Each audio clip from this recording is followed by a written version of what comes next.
क्या राज्य को परिवार में हस्तक्षेप करना चाहिए?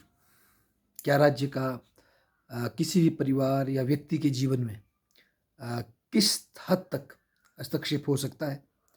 और जो फैमिली एज़ ए इंस्टीट्यूशन है, परिवार जो एक संस्थान है, बड़ा ही पवित्र संस्थान है जिससे कि एक नए जीवन का उद्भव होता है और नए बच्चों का लालन-पालन होता है और समाज के नए सदस्य उसमें जुड़ते हैं। तो क्या उसमें राज्य का हस्तक्षेप बनता है या नहीं बनता है? ये बड़ा ही एक नैतिक प्रश्न है और राजनीतिक प्रश्न भी है। इस संदर्भ में अ, विद्वानों की अलग-अलग राय रही है।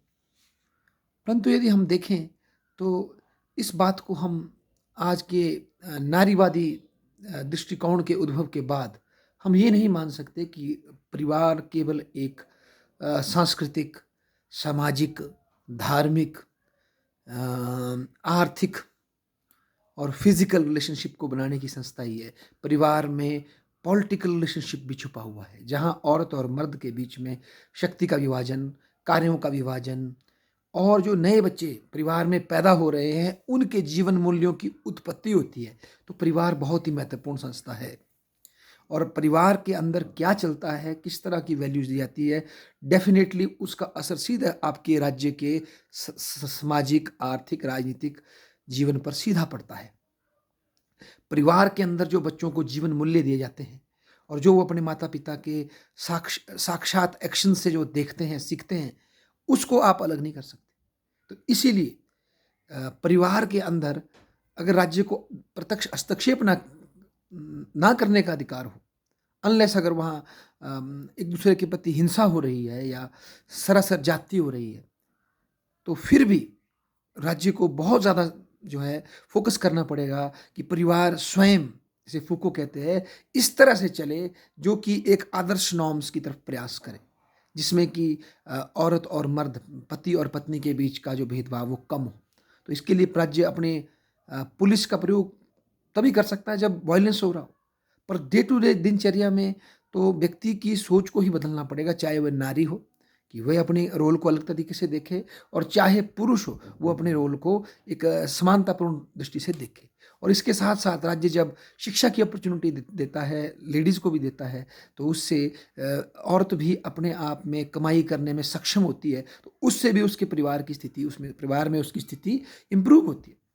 इसके अतिरिक्त एक और विषय जिस पे अभी उतनी चर्चा नहीं होती, मुझे लगता है ये बड़े महत्वपूर्ण है कि क्या माता-पिता को अपने जीवन मूल्यों को बच्चों पे थोपने का अधिकार होना चाहिए?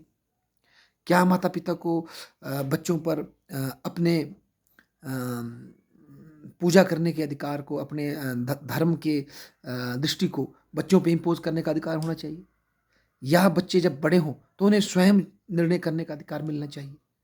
क्या हमारी जो अन्य वैल्यूज़ होती है माता-पिता की, उनकी राजनीतिक चिंतन होता है, उनका सामाजिक चिंतन होता है, क्या माता-पिता को वो बच्चों पे इम्पोज़ करना चाहिए? हालाँकि ये बहुत सरल नहीं है बात करना, क्योंकि जो माता-पिता बच्चों का ख़्याल रखेंगे, उनके इम्पैक्ट तो बच्चों पे पड़ेगा ही। पर इस विषय में भी समाज में जागृति और चिंतन करने की ज़रूरत है कि जो बच्चे आपके परिवार में पैदा होते हैं, वो बड़ी ही क्लीन स्लेट लेके पैदा होते हैं अपने दिमाग की। उस पे हम लोग अपनी बायसेस को लिख देते हैं, हम लोग अपने चिंतन को लिख देते हैं। क्या उनके क्या हक-हकूक़ हैं इस दृष्टि में? और इस विषय में हमें अपनी शिक्षा में भी बड़ा भर ध्यान देना की ज़रूरत है कि क्या हम बच्चे की अंदर की जो छुपी हुई क्षमताएँ हैं, उनको बाहर ला पा रहे हैं या उन पे सीधा इम्पोज़ करते चले जा रहे हैं? तो ऐसे में परिवार के अंदर राज्य के जो हस्तक्षेप है अ, उसको नकारा नहीं जा सकता है। तो चाहे वो सिविल सोसाइटी या एक डेवलप्ड कंट्रीज़ में, डेमोक्रेटिक कंट्रीज़ में वो इनडायरेक्ट ज़्यादा रहता हो और डायरेक्ट कम रहता हो। परंतु फिर भी परिवार एक महत्वपूर्ण पॉलिटिकल यूनिट है और जो भी राज्य इसको टोटली निग्लेक्ट करेगा, उसकी फाउंडेशन ही हिल जाएगी। इसीलिए परिवार में राज्य का हस्तक्षेप बनता है, वो इसलिए बनता है ताकि परिवार के जो जीवन मूल्य हैं, परिवार का जो लिविंग नॉर्म्स हैं, जिसमें हर मेंबर का जो हक और हकूक़ है, वो एक डेमोक्रेटिक सोसाइटी के हिसाब से एक मॉडर्न और एक मतलब चिंतन करने वाली और एक न्यायप्रिय सोसाइटी के हिसाब से वो परिवार चले। तो इसके लिए राज्य को परिवार में हस्तक्षेप करना भी पड़ता है। धन्यवाद।